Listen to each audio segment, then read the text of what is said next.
Hi there, I'm Rebecca Weaver, and today I'm going to be talking about solving equations using the addition and subtraction properties. So to get started, let's just look at something like finding what goes in the box. So this is about finding solutions. 2 plus something equals 5. What should go in that box?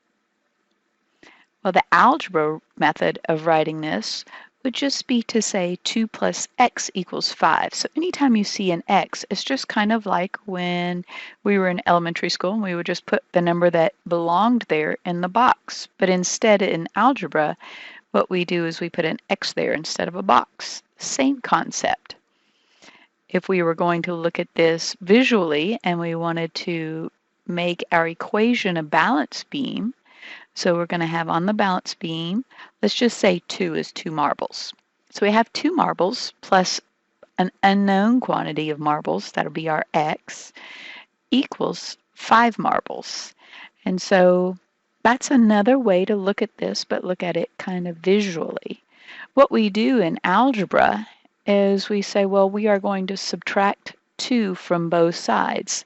Likewise, if I'm looking at a balance beam, it's just like taking 2 marbles from both sides. Notice that if I take 2 marbles from both sides, it's still balanced because I took the same amount from either side. But we get to know what x is when we do that because I can look at my picture and say x equals 3 marbles. Likewise, I can look at my equation and I can say 2 minus 2 is 0, so there's no marbles on this side. And then 5 take away 2 is 3, so x equals 3. Either way I cut it, that's what I get. Now, in this section of homework, you're going to be asked to verify solutions. They're going to ask you a question like, is 3 a solution for x in the equation 2 plus x equals 5? Now, you don't really have to figure out what x actually is. You could figure out what it is, and then you could see whether or not it was 3. But all they really want you to do is just check it.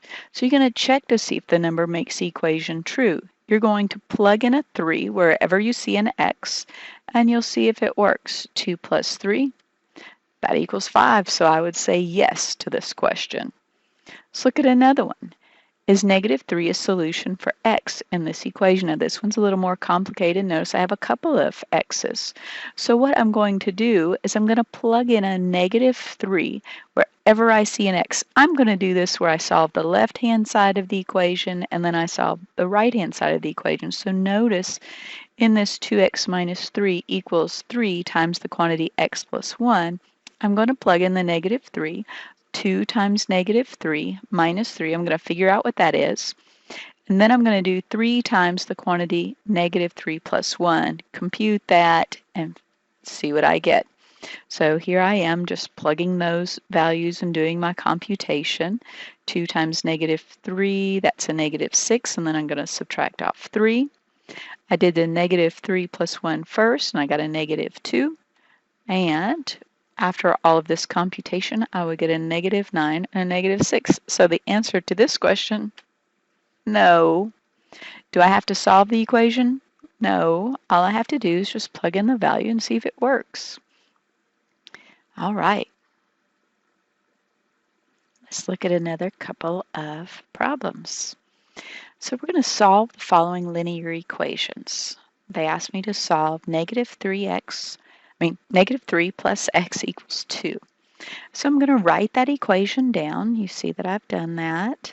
I'm going to add 3 to both sides because my goal is to get x all by himself algebra-wise. So I want to get x by himself. So if there's a negative 3, I would like to add 3 because negative 3 plus 3 is 0, and then that moves that negative 3 to the other side. And then I just compute. I add the negative 3 and 3, that's 0, so just x is left on that left-hand side, and then I add the 2 and 3 and I get 5. And so I have x equals 5. Now we probably should check that just to see if it would work. Negative 3 plus 5, does that equal 2? Yep, it does. So it means it's an answer. Solve the following linear equation. Negative 3 equals 4 minus x. Now for some reason when that x is negative, it really kind of jumbles your brain just a little bit. So let's write our equation down. And instead of moving the numbers, I'm going to move the x to the other side to make him positive so I don't have to deal with that negative. Now, if you don't mind dealing with the negative, feel free. But I'm going to move that x, and I can do that. All I have to do is add x to both sides. If I was looking at a balance beam, I would just put a box on both sides, if you will. So here I am. I'm going to add that. Oops, need my line in there.